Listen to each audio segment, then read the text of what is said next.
ආයුබෝවන් ආදරණීය සහෝදරයා සහෝදරිය සියලු දෙනාම ජේසුස් වහන්සේගේ නාමයෙන් ආශිර්වාද වේවා කියලා පිළිගන්නවා. අද විශේෂ කාරණා කිහිපයක් සාකච්ඡා කරන්න සූදානම්. වීඩියෝ දික්ුණත් කරන්න දෙයක් නැහැ. මම හිතනවා ඔබ සමහර විට ආයි බලයි කියලා. ප්‍රධානම කාරණාව තමයි ස්තුතිවන්ත වෙන්න ඕන.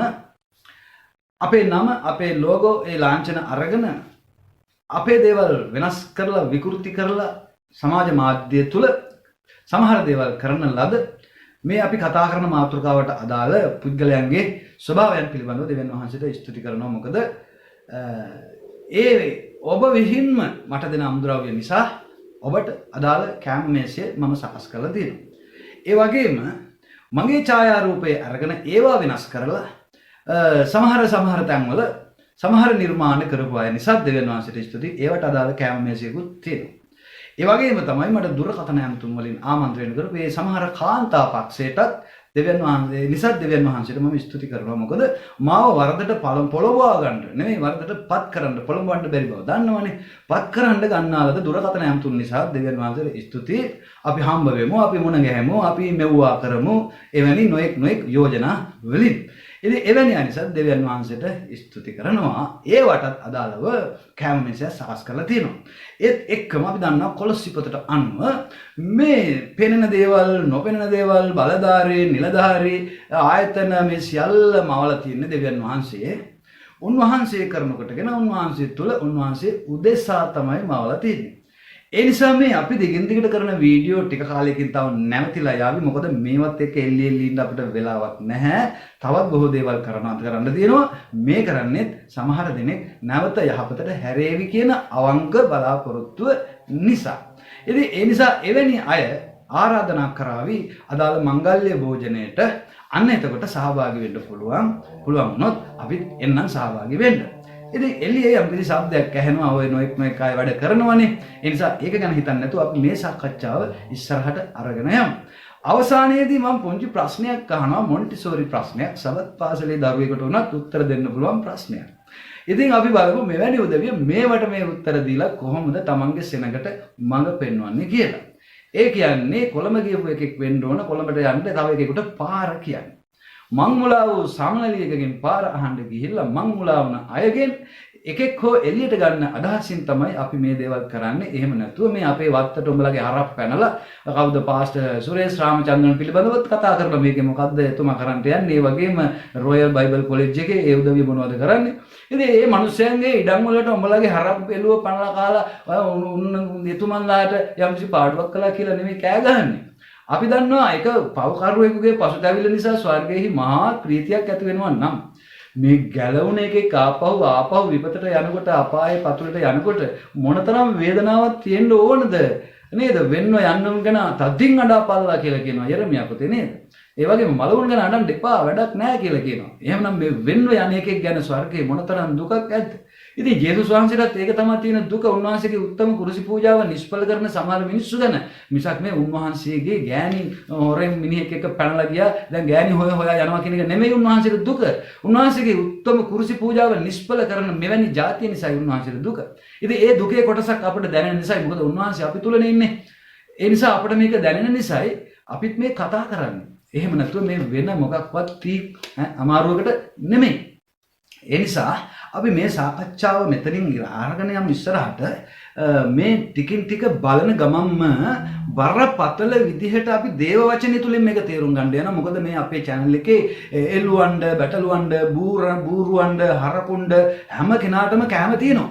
ආහාර තියෙනවා. ඉතින් ඒවා කාලා කමෙන්ට් සෙක්ෂන් එකේ රුන්නාම අපිට තේරෙනවා උන් කවුද කාලා තියන්නේ මොනවද කියලා. බැටළුවෝ නම් ඒවා කාලා දෙවියන් වහන්සේට ප්‍රශංසා කරලා යහපත් කමෙන්ට් එකක් දෙනවා. ඒ නිසා දෙවියන් වහන්සේට ස්තුති. අපි මෙතනින් ඉස්සරහට මේ සාකච්ඡාව අරගෙන යමු. කතෝලික සභාව අපිට මෝඩ බයිබල් කාරයෝ කියන එක හරියට වැරදිද? බයිබලයේ කියන්නේ ඕනේ චිත්ත ඕන පැත්තකට හරවලා නලවලා Tamanta කැමති අදහසක් නතු කරලා දෙන්න පුළුවන් පොතක්.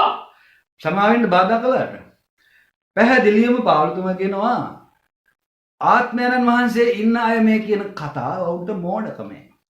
ඉතින් උන් අර 1000ක් බොරුකාරයෝ ඉන්න තැන එකෙක් ඇත්ත කියනකොට 999ක් කියන්නේ අර එකත් මෝඩයි. ඒක ඌ මෝඩය. දොස්තරට සාපේක්ෂව, පිස්සට සාපේක්ෂව දොස්තරට පිස්සු. දොස්තරට සාපේක්ෂව පිස්සට පිස්සු. දැන් අපි බලන්න යනවා කාටද පිස්සු කියලා. අහමුකෝ. ජෙරොම් කතා කරන්නේ බයිබලෙන්. පාස්ටර් කිල්සි කතා කරන්නේ බයිබලෙන්. ඒෝජී කතා කරන්නේ බයිබලෙන්. යෙහෝවා විට්නස් කතා කරන්නේ බයිබලෙන්. මොමන්වල් කතා කරන්නේ බයිබලෙන්. CPM එක කතා කරන්නේ බයිබලෙන්. චන්න බයිබලෙන් කතා. කොලින් කෙනා ආවිච්චි කරන බයිබලයේ අර්ථ දැක්වීමට හරියට. නිකායන් 10ක් ගත්තොත් 10 විදිහකට තමයි බයිබලයේ බයිබලෙන්. මේක නිසා අපෝලික සභාව කියනවා අපිට ඔබල එක්කෙනෙක්වත් පිළිගන්න බෑ. කවුරු පිළිගන්න බෑ කිව්වත් දෙවියන් වහන්සේ පිළිගන්නවා නම් මේ මාගේ ප්‍රේමවන්ත පුත්‍රයා කියලා. ඒ ඇතින්නේ බබා. එතකොට දැන් මල් ළඟ තියෙනවා මේ තියෙන්නේ යෙහෝවා විට්නස්ලාගේ බයිබලේ. මේකේ ලියලා තියෙන්නේ සුද්ධ බයිබලේ. සුද්ධ. නමුත් අපි දන්නවා අර කතාවක් තියෙනවනේ අර කවුද ගිහිල්ලා මොනවද කණ්ඩ ගියාලු. කණ්ඩ ගිහිල්ලා ඒ කතාව පස්සේ කියන දිග වැඩි අන්තිමට කියනවා අයියෝ මචං වැඩක් නැහැ කටේ තියලා බැලින්නම් දුක. ඒ වගේ සිද්ධ වෙනවා. ඒ වචන වැඩි ගණන් ගන්න එපා. මං කියවල ඔක්කොම කැමතිනවා කියලා. ඉතින් ඔකට හේතුව මෙන්න මේකයි. ජේසුස් වහන්සේට යක්ෂයා ගිහිල්ලා කතා කරුවේ බයිබලේ. දැන් කාටද කියන්නේ? දැන් අපි කවුරු කියන එකද පිළිගන්නේ? දැන් යක්ෂයාත් කියනවානේ ඔබ දෙවියන්වහන්සේගේ පුත්‍රයා නම් මෙහෙම කරන්න. ඔබ දෙවියන්වහන්සේගේ පුත්‍රයා නම් මෙහෙම කරන්න. මෙන්න මෙහෙම ලියලා තියෙනවා මෙහෙම කරන්න. දැන් ජේසුස් වහන්සේට පිළිගන්න තිබ්බනේ. යකෝ මේක කතා කරන්නේ බයිබලේ. ආදරණීය සහෝදරයා සහෝදරිය මෙන්න මේ බරපතල සාකච්ඡාව කරලා අර ලස්සන සුන්දර එන්ඩ් පොයින්ට් එකට අපි යමු. ඒ නිසා මතක තියාගන්න මේ දේව වචනය කියලා කියන්නේ මේ දේවානුභාවයෙන් දුන් මුළු ලියවිල්ල අපි ඒ පිළිබඳව කතා කරන්න යනවා. මෙතනින් බලලා යමු. මේකත් එක්ක සෙල්ලම් කරන්න බෑ. මේකත් එක්ක සෙල්ලම් කරන මිනිස්සුන්ට තමයි කියන්නේ එබ්‍රේව පොතේ 10 වෙනි පරිච්ඡේදය නේද? උන්වහන්සේ අපිට පව්කමාව දීලා අපිව පවිත්‍ර කරපු ඒ සුද්ධ ලේ අසුද්ධ ලෙස සලකලා සුද්ධ ලේ කියලා කියන්නේ. ලේ වලින් පිහිටවන ලද මේ අලුත් ගිවිසුම තුන ගමන් කරන අපිට දුන්නා උන්වහන්සේගේ මාර්ගය අසුද්ධ කරලා විනාශ කරලා මේක වෛශ්‍යාවක් කරගෙන ඉන්න අය තමයි ආත්මයන් වහන්සේට සුද්ධාත්මයට විරුද්ධව පව කරන්න පුළුවන්. එළියේ ඉන්න මිනිස්සුන්ට දෙවියන් වහන්සේට බනින්න පුළුවන්. ජේසුස් වහන්සේට බනින්න පුළුවන්. නමුත් උන් සුද්ධාත්මයන් වහන්සේ නැති හින්දා ඒක දන්නේ නැති හින්දා සුද්ධාත්මයන් වහන්සේට විරුද්ධව පව කරන්න ඕක බෑ. ඒ නිසා බරපතල මහත් විනිශ්චයකට අහු වෙන්නේ මෙන්න මේ දෙවියන් වහන්සේ ජේසුස් වහන්සේගේ ඒ උත්තම කුරුසි පූජාව කරනකොටගෙන පව්කමාව ලැබලා මේකට ඇවිල්ලා උන්වහන්සේව ලැජ්ජාවට නින්දාවට පත් කරන අය. ඉතින් ඒ නිසා අපි මේ පිළිබඳව වගකීමෙන් මේක තේරුම් ගත යුතුයි. ඉතින් අපි බලමු මෙන්න කියනවා ද්විතීය කතාවේ 30 වෙනි පරිච්ඡේදයේ 11. අද මා විසින් නුඹට අණ කරන මේ ආඥාව නුඹට අමාරු වැඩි වූ එකක්වත් දුර තිබෙන එකක්වත් නොවේ. එහෙනම් මේක බයිබලයේ තිබෙන එකක්ද කියන එකත් අපි බලමු නේද? අප විසින් මේ පවත්තන පිණිස අපෝ දෙසා ස්වර්ගයට නැගී ඒ අපට ප්‍රකාශ කරන්නේ කවරෙක්දයි නුඹ විසින් අසන්න ඕන වෙන හැටියට ඒ ස්වර්ගයේ තිබෙන දෙයක්ද නොවේ.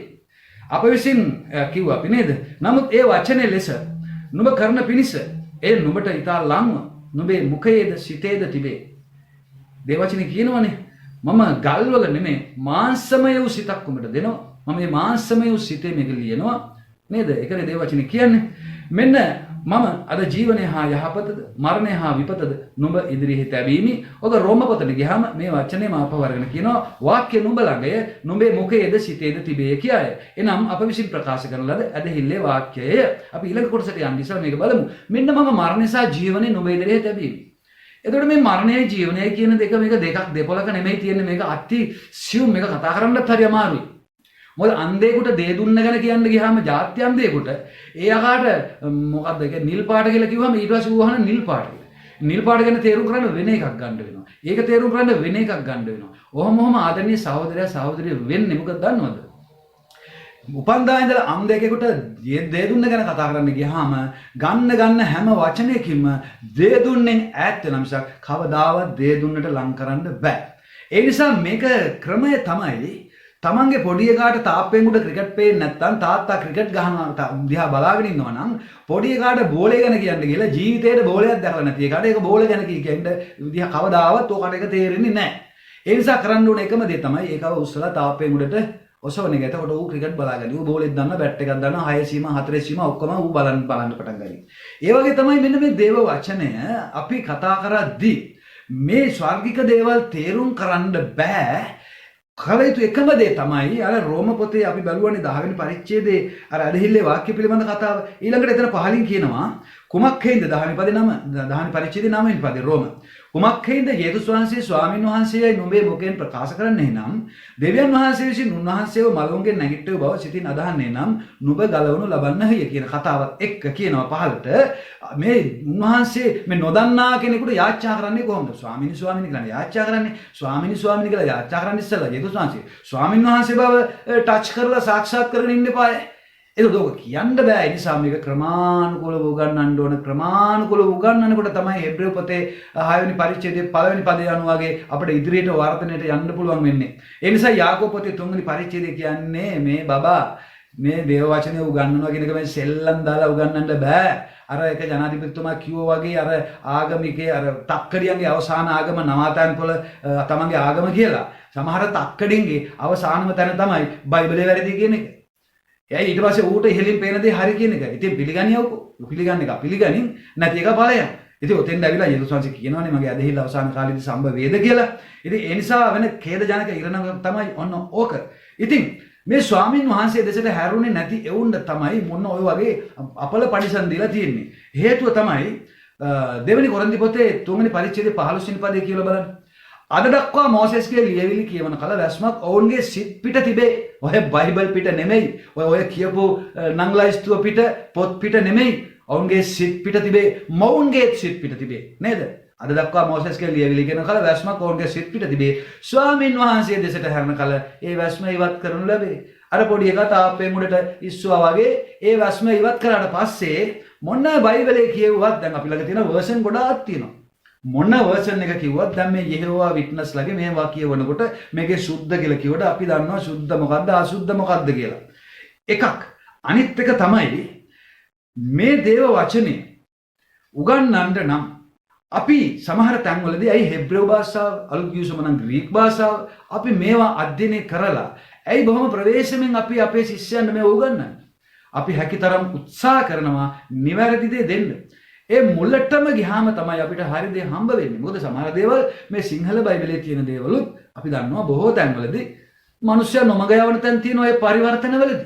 ඒව අපිට දැනෙනවා. ඒ ආත්මයන් වහන්සේ ඉන්න නිසා අපිට දැනෙනවා. මොකද දැන් අර කිව්වනේ කතෝලික අය පිළිගන්නේ නැහැ මෙවුන් මොකද මුන් බයිබල් කාර්ය මොඩ බයිබල් කාර්ය. උන් පිළිගන්නේ නැහැ. මොකාවත් පිළිගන්න ඕනේ නැහැ. දෙවියන් වහන්සේ පිළිගත්තා නම් ඇති මේ මාගේ ප්‍රේමවන්ත පුත්‍රයයි කියලා. මේ පොලේ මොකා පිළිගත්තේ නැත්නම් අපිට කමන්නේ නැහැ. මෙන්න මෙතෙන්ද තමයි කැදවන්න ඕනේ. මෙතෙන්ද තමයි සම්පූර්ණත්වයට අරගෙන යන්න ඕනේ. එතකොට ස්වාමින් වහන්සේ දෙසට හැරෙනවා කියලා කියන්නේ ඒක හරි අමාරු වැඩක්.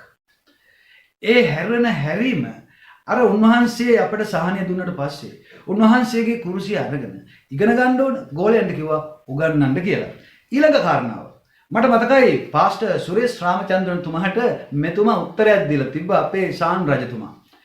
ඒ උත්තර දිහා බැලුවහම මට නම් තදින් සිනා. මම දන්නවා එතුමන්ලාටත් තදින් සිනා. මොකද ওই බයිබල් කොලෙජ් වල ගුරුවරුන් මම ගොඩාක් ගෞරවය දෙන්නේ.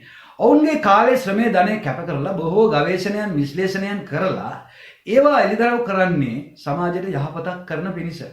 මොකද එහෙම නැතුව මේ මංගල්‍යයක් මැදට පනින්න පාස්ටර් සුරේෂ් රාමචන්ද්‍රන්ට කිසි උවමනාවක් නැහැ. එතුමගේ වත්තට තොපේ හරක් පැනලා කාලා එතුමට පාඩු කරලා අලාභය ඉල්ලන්න නෙමෙයි එතුමා ආවේ. මනමාලි පිළිබඳ එහෙම නැත්නම් මග්දලයි මරියා පිළිබඳ සමාජයේ නිවැරදි කළ යුතුද? එතුමන්ලාගේ ඒ දැනුම් පද්ධතිය අනුව තේරුම් කළ යුතු දෙයක් තිබුණා. මොකද සමාජය විනාශ වෙනවා නම් ජේසුස් ක්‍රිස්තුස් වහන්සේගේ උත්තම කුරුසි පූජාව නිෂ්ඵල කරන පුද්ගලයෙක් තුල එතකොට මඟ වරද්දාගෙන ගැලවෙන උන් ගැන කොච්චර දුකක් තියෙන්න ඕන දෙවෙනි අයට සහ අපි මේ ආත්මයන් වහන්සේ තුල ගමන් කරන අයට. එතකොට මලවුන් ගැන නාඩල්ලා වෙන්ව යනුන් ගැන තදින් අඩාපල්ලා. අපි දන්නවා එක පව්කාරයෙක් 99ක් අතහැරලා එක පව්කාරයෙක් වුණත් ප්‍රශ්චත්තාපය ඕනෑ කරන්නා වූ එක පව්කාරයෙක් තුල ස්වර්ගෙහි මහත් ප්‍රීතියක් වෙනවා වගේම ගැලවීම ලැබපු එකෙක් උන් වෙනුවෙන් තදින් අඬන්න කියලා කියන්නේ මොන තරම් දුකක් ඇද්ද ස්වර්ගයේ. යේසුස් වහන්සේගේ උත්තම කුරුසි පූජාව අනේ මම ලේවලින් පවිත්‍ර කරපු මගේ ස්වභාව නැමෙති මේ මනමාලි මෙහෙම කරනවා කියන ඒ වේදනාවයි උන්වහන්සේට තියෙන්නේ. එහෙම නැත්නම් උන්වහන්සේට මේ දරුවෝ හදන්න නෙවෙයි මම මඟුල් කරලා. එහෙම නැත්නම් උන්වහන්සේගේ භාර්යාව හොරමිනියෙක් එක්ක ගිහපු වේදනාව නෙමෙයි උන්වහන්සේට තියෙන්නේ. උන්වහන්සේට තියෙන එකම වේදනාව මෙච්චර දෙයක් කරලා ඒක නිෂ්ඵල කරන මෙවැනි උදවිය ගැන වේදනාව තියෙන්නේ. ඒ වේදනාවෙන් කොටසක් ඒ බයිබල් ගුරුවරුන්ට තිබෙන නිසා උන් කතා කරන්නේ. රොයල් බයිබල් කොලෙජ් එකත් ඒ වගේ. තුමන්ලට අපහාස කළාට එතුමන්ලාට මඩ ගැහුවට අපිට සහ මේ එතුමන්ලාට තියෙන්නේ ඒ වේදනාව. එහෙම නැතුව මේ අපිට වෙන වැඩ නැතුව නෙමෙයි. ඉතින් ඒ නිසා දැන් එක තැනක මේ එතුමා කියනවා කවුද පාස්ටර් සුරේෂ් තුමා කියනවා පේලියන්ටොලොජි පවා ඒ කියන්නේ පාෂාණ විද්‍යාව පවා අපිට අවශ්‍ය වෙනවා. අතීතයේදී ඇයි දෙවියන් වහන්සේ සමහර උපමා උපමේයන් ගත්තේ? ඒ උපමා අද දවසේ ඒ දේවල් නැති නිසා ඒ උපමා අද අපිට ඒ උපමා තුලින් මේ අන්තර්ගතයේ අපිට ගන්න බෑ. හේතුව වචනාර්ථය නැසන්නේ පරමාර්ථය ජීවත් කරවන්නේ. මේ වචන වලින් කියන අර්ථය වචනාර්ථය නැසිලා යනවා. මේන් මතුවෙන පරමාර්ථයක්. ඒ පරමාර්ථය තේරුම් ගන්න නම් මේ දේව වචනේ ඉතා ගැඹුරුස ප්‍රඥාවෙන් දෙවියන් වහන්සේගේ ප්‍රඥාවෙන් නෑ අපේ ප්‍රඥාවෙන් නෙමෙයි විශ්ලේෂණය කරන්න ඕනේ එකක්. දැන් ඒක විශ්ලේෂණය කරද්දී දේවානුභාවයෙන් දුන් මුළු ලියවිල්ල තේරුම් ගැනීමේදී උන්වහන්සේගේ පරමාර්ථය තේරෙනවා. නමුත් අර සමහර උපමා සමහර සංස්කෘතික රටා ජීවන රටා ඒ කාලේ තිබුණ නීති පිළිබඳව භාෂා පිළිබඳව සිරිත් විරිත් පිළිබඳව ඒවා දැනගන්න ඕන ඇයි ඒක ගත්තේ කියලා. දැන් උදාහරණයක් විදිහට මම පසුගිය සතියේ ඉගන්වුවා අපේ ශිෂ්‍යයන්ට සිට්ටීම් ලිය තෝරගත්තේ මොකටද දෙවියන් වහන්සේ. එතකොට කිහිරි ගස පිළිබඳව මොනවද උන්වහන්සේ ඇයි මේ ගස තෝරගෙන මේ කතාව ඒ කොහොමද ලියන්න බෑනේ. එතකොට ඒ සිට්ටීම් ලීයේ එහෙම නැත්නම් කිහිරි ගසේ ස්වභාවය මොකද්ද? හැඩරුව මොකද්ද? ඒ ලීයේ වටිනාකම මොකද්ද? ඒකේ උද්භිද විද්‍යාත්මකව ඒකේ එන ක්ෂාරයේ කිරිවල කටුවල ඒකේ ක්‍රියාකාරීත්වය මොනවද? ඒ කටු ඇනෙන්නේ මොන විදිහටද? බැලි බොහෝ දේවල් පය 3-4ක් කියලා දීලා යන්තම් පුංචි අවබෝධයක් දුන්නා. මෙන්න මේකෙන් මොකද්ද අපිට ගත හැකි පණිවිඩය කියලා. ඒ වගේ එතුමන්ලා එච්චර දේවල් කරලා අර මේ වගේ මොන්ටිසෝරි ප්‍රශ්න වලට උත්තර දුන්නාම ඒකට නිකන් අර බබා උත්තරයක් දුන්නම මුවින් නොබැන ඉන්න එක තමයි සුදුසු තදින් සිනා කියලා. කටෙන් නෙමෙයි ඒවට කතා කරන්න ඕන අනිත් පැත්ත ඇවිල්ලා පුක් කියලා නිකන් ඉන්න ඕනේ. මොකද ඒ කොමනවා කිව්වත් ඒ ගඳ ගොඩට කොච්චර යහපත් දේ දැම්මත් ඌරන් ඉදිරියේ මුතු දැම්මා වගේ වැඩක් වෙනවා. ඉතින් ඒ නිසා මේ වචනය නුඹේ සිතේද මුඛේද තිබේ. ඒ තියෙන එක විත්පන්න වෙන්න නම් එළියට එන්න නම් මෙන්න මේක ආදරණීය සහෝදරයා සහෝදරිය මේක හරියට ටීවී එක තියෙන්නේ අපි තුල නම් මේක රිමෝට් කන්ට්‍රෝල් එකක් වගේ. මේකෙන් තමයි ඒක සිද්ධ වෙන්නේ. මොකද අපි දන්නවා යොහාන් ද බෞතිස්තතුමා ඒතුස් වහන්සේ එලිසබෙත්ගේ මරියාගේ බඩේ ඉන්නකොට ඒ දෙනා මුණ ගැහෙනකොට දෙන්නගේ කුස පැන නැංගා කියලා කියනවා. එතකොට එවැනි ලින්ක් එකක් මෙතන සිද්ධ වෙනවා. ඒක ආධ්‍යාත්මිකයි. ඒක මම දැන් කියන්න යන්නේ නැහැ. ඒකත් මොඩකමක් කියලා කියයි ප්‍රශ්නයක් නැහැ. ඉතින් ඒ නිසා මේ කතාව මේ දේව වචන පිළිබඳ කතාව අපි ඊළඟ වීඩියෝ එකත් එක්ක බලමු තේරුම් ගන්න උත්සාහ කරන්න. මොකද ඔක්කොම කතා කරන්න මේ වීඩියෝ එකකදී කාලය මදි. ඉතින් ඒ නිසා මම නැවතත් කියන්නම් එවැනි බයිබල් ගුරුවරු නිසා තමයි බයිබල් විද්‍යාව නිසා තමයි අදට මේ පවණවත් ඇදහිල්ලක් පවතින්නේ. එහෙම නැත්නම් යේසුස් වහන්සේ අහනවා නේද? මම එනකොට ඇදහිල්ල පොළවේ සම්භවේද කියන ප්‍රශ්නාර්ථය උන්වහන්සේ තුල තියෙන්නේ. මෙන්න මෙවැනි බොරු ගුරුවරු පිළිබඳව උන්වහන්සේ කලින් තිබුණා කියලා තිබුණා. මේ බොරු ගුරුවරු පසුපස බොරු ප්‍රොපේතවරු පසුපස මේ පමණ මහත් සෙනගක් යන බව උන්වහන්සේ දැනගෙන සිටියා. නමුත් අපිට එහෙම වෙනවා කියලා බලාගෙන ඉන්න බෑ. කළ යුතු දේ කරන්න දේ වචනේ අපිට ඉඩහසර දීලා තියෙනවා. උන්වහන්සේ කියලා තියෙනවා බොරු ගුරුවරු එළිදරව් කරන්න කියලා. ඒ නිසා අපි ඊළඟ වීඩියෝ කොටසකට යමු. ඒත් එක්ක අපි සාකච්ඡා කරමු. මෙන්න බලන්න අන්තිමට ගිහලා හේතු වෙන තැන් අපි බලමු. ඒ වගේම මේ මග්දලාදී මරියා සහ ජේසුස් වහන්සේ අතර තිබුණු සම්බන්ධතාවය ඉතා පැහැදිලිව විස්තර කරන චිත්‍රයක් තිබෙනවා. ඒක ඇවිල්ලා වෙන මොකද කෝඩ් එකක් හරි සංකේතාත්මක එකක් හරි නෙමෙයි. ඒ කාලේ තිබුණු චර්ච් ට්‍රැඩිෂන් එකේ තිබුණු සම්පූර්ණ අදහස තමයි මේ චිත්‍රයට ලියනාඩෝ ඩා වින්චි වීතුයි ඔහු විසින් ඒත් එකක් දන්නේ හරියට. තමයි මේ චිත්‍රය ඇන්දේ වතිකානුවේ තිබෙන ප්‍රධානම මුල්ම ක්‍රිස්තියානි හෝ කතෝලික කියන්නේ මුළු විශ්වීය සභාවට අදාළ පුරාතන චිත්‍ර තියෙනවා. ඉතිහාසයේ විස්තර කරන චිත්‍ර. එතකොට ඔන්න අන්තිමට ගිහලා හේතු වෙන තැන. දැන් මේ දේව වචනේ අවශ්‍ය නැහැ. බයිබල් අවශ්‍ය නැහැ. මොකද මේ බයිබලේ දැන් විශ්වාස කරන්න බෑ. ඊළඟට කියනවා අපි බලමු නේ. ඒකෙන් මේක කතා කරන්න බෑ. දැන් මේක ඔන්න තමා තුල අවලංගුයි. ඇයි වැස්ම ඇරෙන්නේ නැහැ. අර දූරියෙන් කන්නේ ලෙල්ල පිටින් දූරියෙන් කන්න ගියම කෙලෙවෙන්නේ හොම්බට. අර එහෙම වුණ රිලෙවෙක් කිව්වනේ වැඩක් නැහැ බං දූරියෙන් කෑවට කියලා. ඒ වගේ මේ සිතේ වැස්ම ඉවත් කරගන්න බැරි වෙනකොට ඒ බ්ලැක් සයිකොලොජි තුලින් මාර්ගය හදාගන්න යනකොට මෙන්න මෙවැනි දේවල් සිද්ධ වෙනවා. 2 තිමෝති පොතේ 3 වෙනි පරිච්ඡේදයේ 17 දේවානුභාවයෙන් දුන් මුළු ලියවිල්ල ඉගැන්වීමටත් තරවටුවටත් හික්මවීමටත් ධර්මිෂ්ඨකම ගැන ගුරුකම් දීමටත් ප්‍රයෝජනවත්ව තිබේ. දැන් චිත්‍ර වලින් උගන්වන්න කියලාද මේක තියෙන්නේ. දේවානුභාවයෙන් දුන් මුළු ලියවිල්ල ගුරුකම් කරන්නත් අපිව ශික්ෂණයටපත් කරන්නත් ධර්මිෂ්ඨකමටපත් කරන්නත් මෙන්න මේක ප්‍රයෝජනවත් කියලා කියනවා. එතකොට මේ මෙවැනි ප්‍රයෝජනවත් දේ අප්‍රයෝජනයක් විදියට සලකන්න සිද්ධ වුණේ මොකද්ද? හේතුව ඇයි? මෙන්න මේ පුත්‍රයාගේ මේ පූජාව නිෂ්ඵල කරපු අසුද්ධ දෙයක් විදියට සලකුවා අන්තිමේට. උන්වහන්සේව අසුද්ධ දෙයක් වාක්‍යානෝ අසුද්ධ දෙයක් කොට සලකන්නේ. එහෙම නැත්නම් සුද්ධාත්මයන් වහන්සේට විරුද්ධව පව් කරන්නේ සහ පොළඹවන්නේ කවුද? එතකොට දේවානුභාවයෙන් දුන් මුළු ලියවිය කියලා ගත්තම අපිට හෙබ්‍රේව ඉගෙනගෙන ග්‍රීක ඉගෙනගෙන මේක තේරුම් ගන්නවට වඩා ගුරුවරු ඉන්නවා. ගුරුවරු බොහෝ නැහැ. අපි දන්නවා බොහෝ දෙනෙක් ගුරුවරු වෙන්න නොසිතල්ලා කියලා කියන්නේ ඒකයි. ඒ ගුරුවරු එහෙම උගන්වනකොට හැමදේම විශ්ලේෂණය කළා සහ අපි දන්නවා ක්‍රියාපත කියවද්දී සුද්ධාත්මයන් වහන්සේ පිළිබඳ කතාව. ඒ වගේම අකිලා සහ ප්‍රිස්කිලා සමහර අය එක්ස්පර්ට්ලා වචනේ ගැන. ආය මොනවද ඉතින්නේ? නමුත් අකිලා සහ ප්‍රිස්කිලා කියන්නේ කවුද? ඊට පස්සේ බිහිවන ගුරුවරු. ඒ පූජකයන්ට බයිබලයේ පිළිබඳ එක්ස්පර්ට්ලා අය කියන්නේ බලවත් ලෙස වචනේ කතා කරපු අයට වඩා හරි ලෙස තෝරලා දුන්නා කියලා කියනවා. දේ වචනේ වඩා හරි ලෙස. එන වඩා හරි ලෙස තේරුම් කළ දෙන්න පුළුවන් වෙන්නේ ආත්මයන් වහන්සේ විසින් රැගෙන යනු යම් පමණ දෙනෙක් ඇද්ද අන්න එපමණ දෙනා රෝමාට 14 අනුව. එහෙමනම් ඒයින් මග වරද්දාගත්ත කෙනෙක් මම්මුලාව සමනලියකගෙන් පාර අහන්න එපා කියන යෝජනාව අපි කරන්නේ මෙන්න මේ නිසා. එතකොට මේ මුළු ලියවිල්ල දැන් බලන්න දැන් දේවානුභාවයෙන් දුන් ලියවිල්ල ඒකත් කියවද්දී තව දේවල් වලින් චිත්‍ර වලින් මේක ඉගෙන ගන්න යනවා කියලා කියන්නේ මට හිතෙනවා නිකන් අර කිරිහොදී බෝල්ට් නැයි වගේ. කිරිහොදී බෝල්ට් නැයි කොහොම කැමරා බෙදලා දුන්නාම කොහොමද කන්න පුළුවන්ද බෝල්ට් අනියක් දෙකක් දාලා දුන්නාම.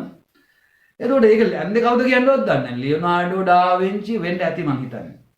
එහෙමනම් මේ ලියවිල්ල පිළිබඳව මේ ලියවිල්ලට විරුද්ධ වෙනවා නම් යමෙක් මේක ප්‍රතික්ෂේප කරන එක කොච්චර භයානකද බලන්නකෝ. එළිදරවපතේ අවසන් කරන්නේ කොහොමද? මේකට යමක් එකතු කරනවා නම් අයින් කරනවා නම් ඔව් ශාපලද්දෙක්.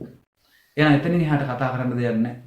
අන්න එවැනි උදවිය තමයි අර මම මුලින් කිව්වේ කපනවා, කොටනවා, ගහනවා, මරනවා, කෑලි තමයි යවන්නේ බෑග් වල දාලා. ඒ වගේම වෛශ්‍යාකමට අල්ලගන්න, එහෙම නැත්නම් වරදට පොළඹවා ගන්න, වරදට පත් කරන්න උත්සාහ කරමින් කවුද එන්නේ?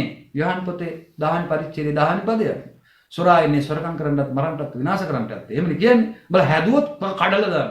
මට විරුද්ධව කතා කරුවොත් එවැනි දේවල් මොනවද කියන්නේ? එහෙනම් කවුද මේ ඇවිල්ලා ඉන්නේ? ජීවනය දෙන පිණිසත්, ඒ අධික ලෙස දෙන පිණිසත්ද?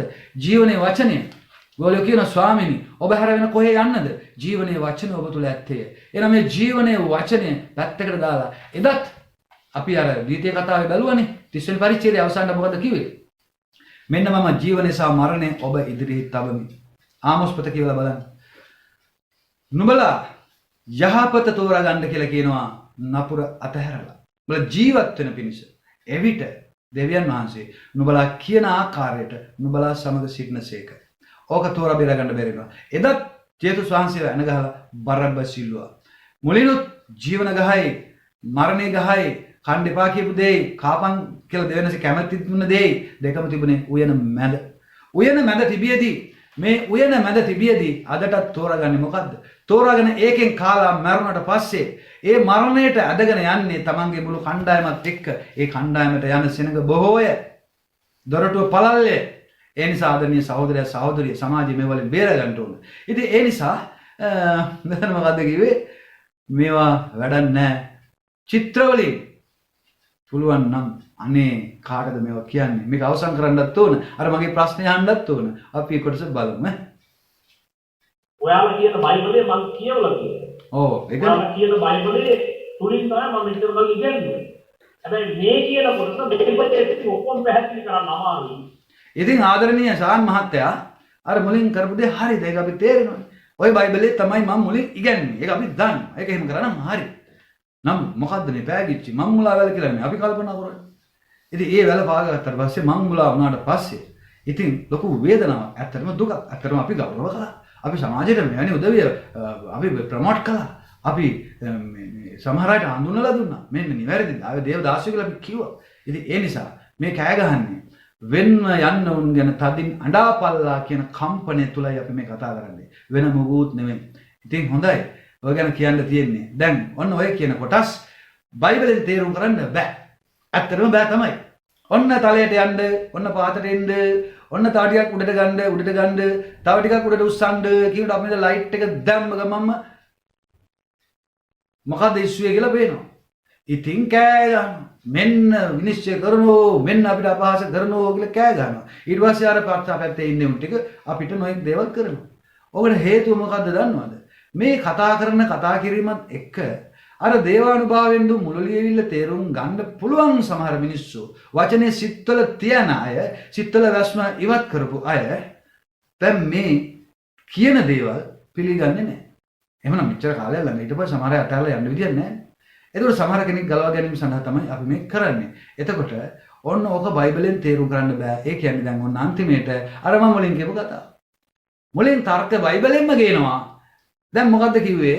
මම ඊළඟ බදාදට මම බයිබලෙන්ම උඹලට කියලා දෙන්නම් බයිබලෙන්ම තියෙන දේ. අන්තිමේට මෙහෙම කියාගෙන ගිහිල්ලා මේවා බයිබලේ නෑ. ඒවා ඉහළින් එන දේවල්.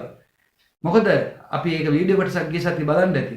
මොසෙස් ඉගන්නුවේ බයිබලේ බලලා නෙමෙයි. ඒ කාලේ මොසෙස් දැන් යේසුස් වහන්සේත් එමනේ. යේසුස් වහන්සේ බයිබලේ අරගෙන අපි වගේ මේ පාරක් ගන්න ගියේ නෑනේ. අපි මෝඩ බයිබල් කාරයෝනේ. අපි මේ බයිබලේ යන තැන අරගෙන යන්නේ මෝඩ බයිබල් කාරයෝනේ. ඇයි මෝඩ බයිබල් කාරයෝ කියලා කියන්නේ? ඈ ඒ බයිබල් කාරයෝ ගැන කතා කරද්දී 29 ද්විතීය කතාවේ මොකද ලස්සන කතාවක් කියන්නම්. රහස් වූ දේ අපේ දෙවියෝ ස්වාමීන් වහන්සේට අයිති.